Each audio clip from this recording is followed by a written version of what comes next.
Hello everyone. So I was waiting for my crew to join here, but it seems as though no one is willing to join the live stream.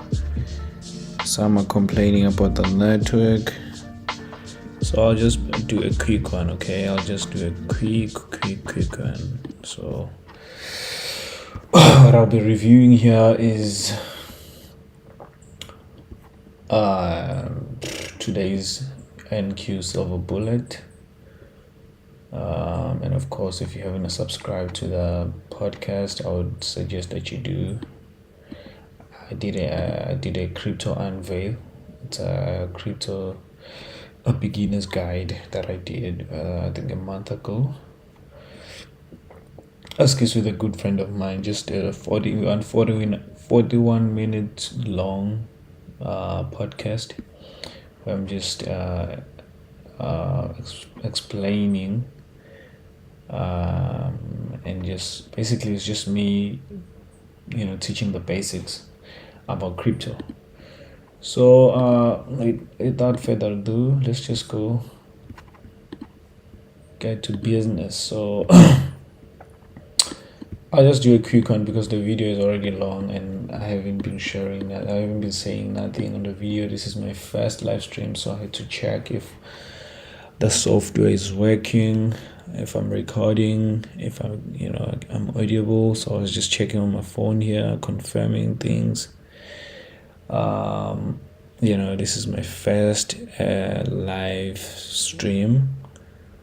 Hopefully I'll be able to do more in the future, and I'll keep on getting better and better in terms of the quality of the videos. Of course, the content is top notch, but the video quality is not yet at the level where I want it to be. But so basically, I'm not gonna talk. I'm not gonna be here for long. Let me just go down to business. So I had a video that I put out yesterday on my public channel here on YouTube. You can go check it out. I was just doing like a weekly forecast, as I call it, where I'll just analyze the markets on a Sunday and try to get an idea of where the weekly candle is going to expand to. Is it going to expand higher or lower? So this is today's candle. This is Sunday's price. So we were here. So I could see that we took out on daily, we took out sell side here, and then we printed a bullish market structure shift. We had that inversion, fair value gap right there, supporting price, and this fair value gap. This is a 2022 model entry draw. So we opened, rallied lower, and then we closed above these down close candles, which now turned into a bullish order block. So as you can see here, if you extend a line here, we support it supported price right there. Let's just zoom in a little bit. So these candles, the open of this candle supported price, and then it rallied higher, took out this buy side. Of course, our drawn liquidity was at the premium of this range, which was this sell side imbalance, buy side inefficiency. I have it noted on my annotations here, but I want you to focus on what I'm saying right now. And then of course, with that drawn liquidity being that premium sell side imbalance, buy side inefficiency, which is a CB, the whole of last week I was bullish. After seeing this, I explained that on the video. Go check it out. And then on Sunday, we were just inside the fair value gap. As you can see, this candle here, we're inside it. We closed to just near the high of that fair value gap. Let me just put it back. We closed near the high. We tested the high. So I said on Monday, I want to see if we can get like a candle that's going to close above this imbalance here, and we did have that candle. If you check on 1 hour, I think, or four, let's go to 4 hours, and then on 1 hour we had this candle closing above. I said, okay, now I'm bullish, because anything that's gonna come back and retest this so I was eyeing this imbalance here, and we had this 1 hour propulsion block which you didn't trade back into. So I was watching if price is gonna come back and get support from this 1 hour proportion block. It's a proportion block because it's an order block that sits on top of another order block, so we call it a proportion block. So I was eyeing if it's gonna come back to this. So I saw price fail to do that, and of course, if you can do this to check what level on this imbalance did price reject from, you can just do this. You put your 50 minutes. This is the CE, right? This is not the CE. So you want to get the 25% range. You're gonna do this here, right? Delete this, and now you take the half of this fair value gap. I want to see if we didn't turn at the 25%, and as you can see right there, so the upper 20% of this imbalance supported price as it returned lower, hence we couldn't reach the proportion block. So this is the upper part, this is the premium of this acting as an inversion, now supporting price from above now, because we broke through this sell side imbalance, buy side inefficiency, the daily premium fair value gap CB. We broke above it, and then we retested from it acted as support now, right? And this is the reason why this is a 25% range of this. These are the critical levels of any imbalance. Actually, let's just put this here on the right. So as you can see here, the time at which this took place. Now you want to see if it was around the, excuse me, this is 324 basically is New York, London it's the London open kill zone for currencies, right? 324, and you saw this at 324 is 3 is somewhere here, 3 to 4. So basically what you see is 4 is this, right?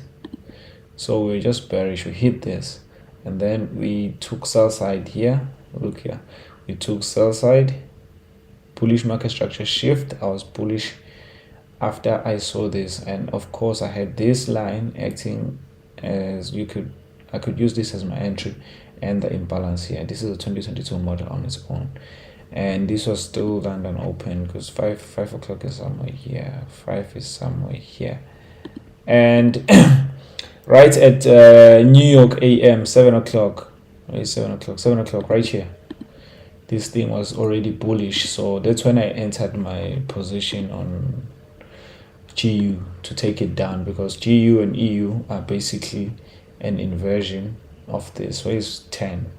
So this is New York. This is New York. This is New York session. This is a New York kill zone for currencies, right? This is New York kill zone for currencies. So let's just do this here. Let's just do this here. This is New York.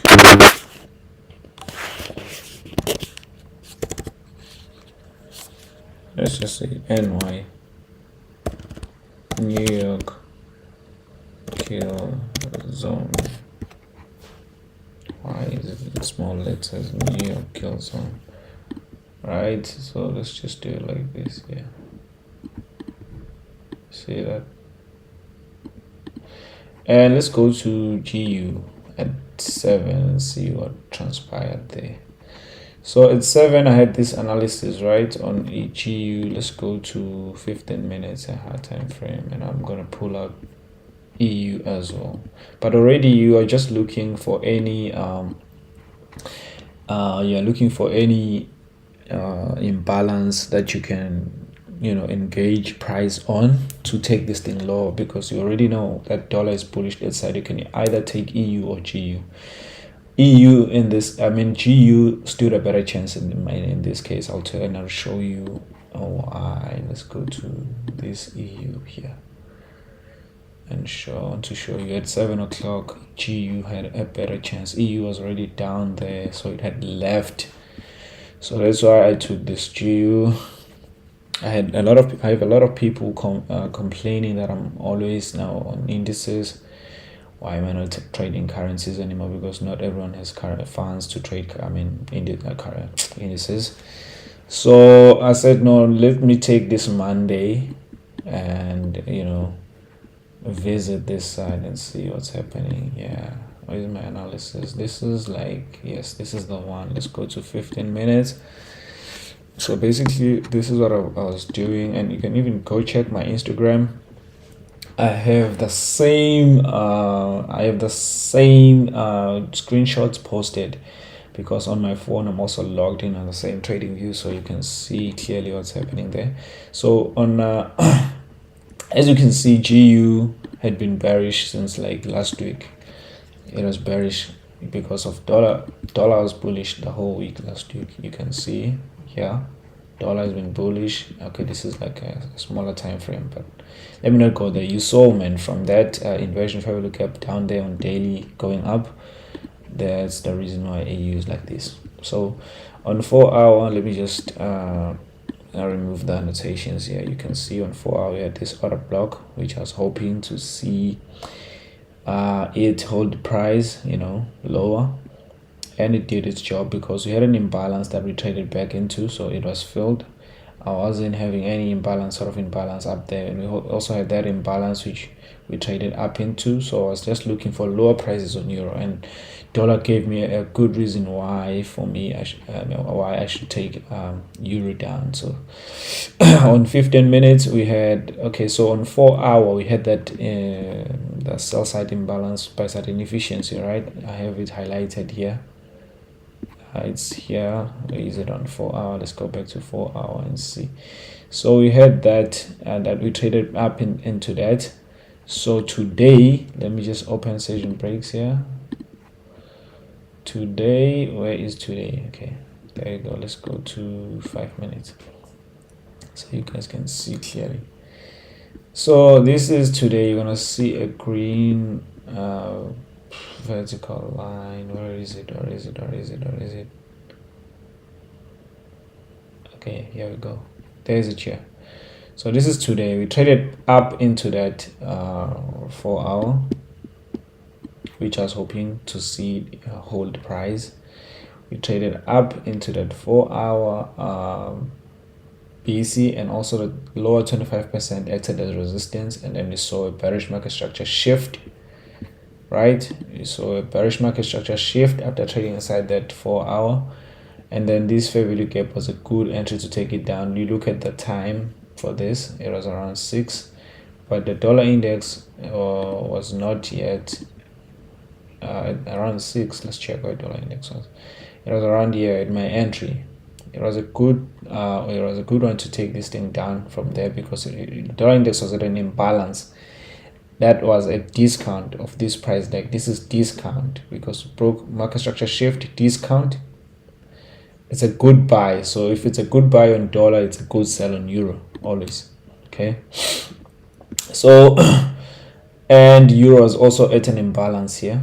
You could have easily took this one because it was around, this was London Open cursor. Okay, I want to focus at the setup at 7. You see, I put my cursor exactly at 7 o'clock New York time now. We had no imbalance that we were trading back into here, except for these down up close candles, which were my order block, of which at 7 we didn't go up to hit that, because I was going to use these as my entry. So we just continued to melt at 7. And when I looked at GU had already had an SMT, so I waited, because at the time this EU made this lower high, GU was making a higher high. Yeah, let's go to 5 minutes. But also GU was also at an imbalance on 15 minutes, and then it printed a bearish market structure shift. I waited for that, because initially I took a sell on GU when it was somewhere around here. thinking maybe it's gonna fall, but I was taken out somewhere here, took me out, and I waited for it to fill the fair value gap completely, and then it printed the market structure shift. I waited for New York AM, the New York AM kill zone, which starts at 7 to 10. And at 7, look at GU. GU had a much brighter structure at 7. Let me just remove the annotation. So GU, after breaking lower, creating a bearish market structure shift, which we didn't trade back inside to. It had these order blocks, right? At 7, we traded below this order block, and then we came back up. I used it as my entry. I put my stop loss above the swing high. I think you can see by my, there we go. This is my entry. I took the sell on GU here, right? So I'm just gonna go over to on my Instagram so you guys can see exactly what I'm talking about. Saikido. Okay, there you go. And this is the GU I'm talking about. So you can see this is M5, right? I used this order block as my entry. When it came back up, I put my stop loss above here. That's exactly what I'm talking about, this GU here, right? So I hit, and then on retracement I had something, an order block, I think on 1 minute somewhere, in a fair value gap, because I was just targeting the Asian low, right?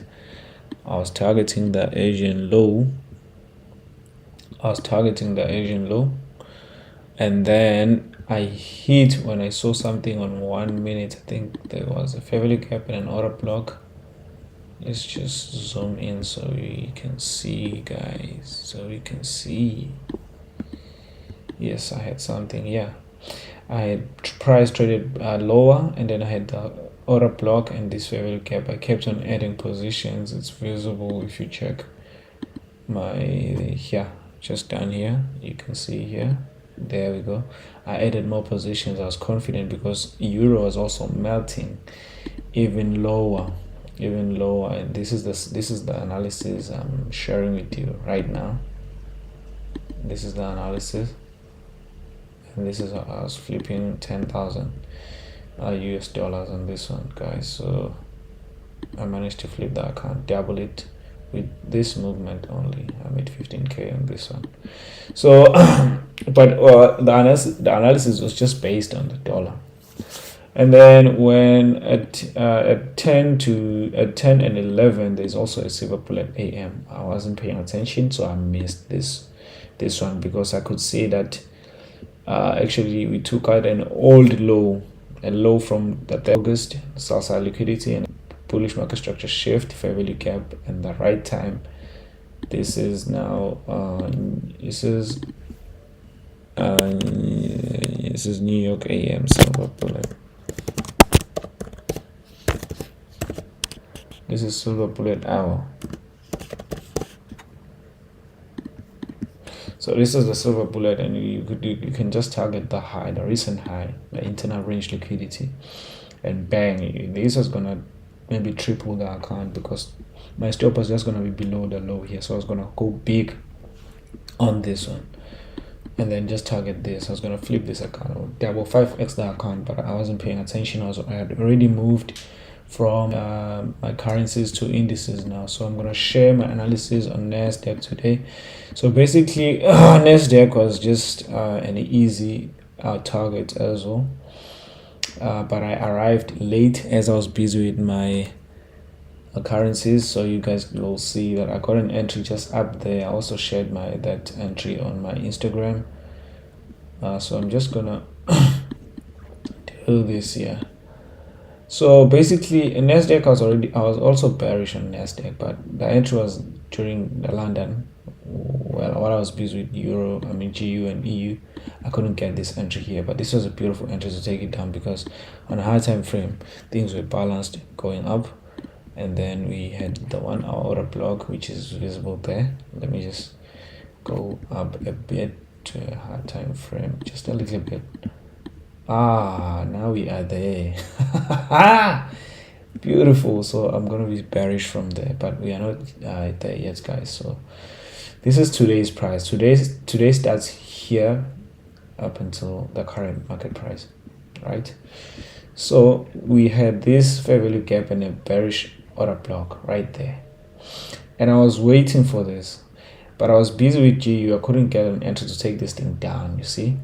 So it rallied, it opened, we went down, and then we rallied up. And from there, that was London, silver bullet, 3 to 4, I think. Yes, 3. I was going to be bearish there. Target internal range liquidity. You see? Because I'm bearish. I was just bearish since like yesterday night. I'm still bearish on Nasdaq, by the way. I think this is the only imbalance we have up here. After this, we are just gonna melt the whole entire week. I think that's the case because dollar is also came back. Still, I think dollar is coming for the highs. These are the highs it's coming for. These highs, I think it's coming for those highs. So I'm bearish on Nasdaq as well. So, but I couldn't get the sell from here. So when I arrived, it was already somewhere melting towards this. So I was waiting for my silver bullet, which is 10 to 11. I dropped into a smaller time frame so that I can be an intraday trader. So these are my annotations. Now, when I dropped into a smaller time frame, I saw that this was the Asian high, this was my Asian low, right? So we took out Asian high, and then we formed a London high because London is from 2 to 5, right? New York time. I'm using New York time, guys. So this was a New York high. This was London high, London low. So I wait for 8:30 because according to me and my mentor, at 8:30 basically starts the hunting. So you want to see what liquidity is it? Do we take sell side or buy side at 8:30? So 8:30 is this vertical line here. We opened, we took out London low, right? We made a short-term high. We came back. We took out the 8:30 low. So there was no more sell-side liquidity. At 9:30, when equities market open, we took out the 8:30 low. I'll call this the 8:30 low, the low that's formed between 8:30 and 9:30. If we take that out after taking, this is like a more significant low for today because this is the low that was created during London. And we also take out this. Once I see a bullish market structure shift after taking out the 8:30 low and the London low, it could be London or maybe Asian. Those are the most significant lows. I just turned bullish right there and there. I'm looking for an entry to take this thing up. I could target either any relative equal highs between any internal range liquidity. I can target that if I don't have like a hard time frame bias. In this case, I was aiming for these relative equal highs because I saw there was an order block here. I think on 1 minute there's an order block and a fair value gap. This is a fair value gap, right? So I saw a bullish market structure shift. I was late. I couldn't catch that, but I said no. I'll wait for my 10 to 11 because the structure had printed itself just before 10 and 11. The silver bullet hour, as you can see here. So this was a bullish market structure shift. This is a bullish breaker because we have a low, a high, a lower low, and a higher high. So the last up close candle is a bullish breaker. You can use that as your entry. Accompanied with a fair value gap. That's an imbalance. That's a fucking strong model. That's why this became a breakaway gap. You couldn't reach it because we had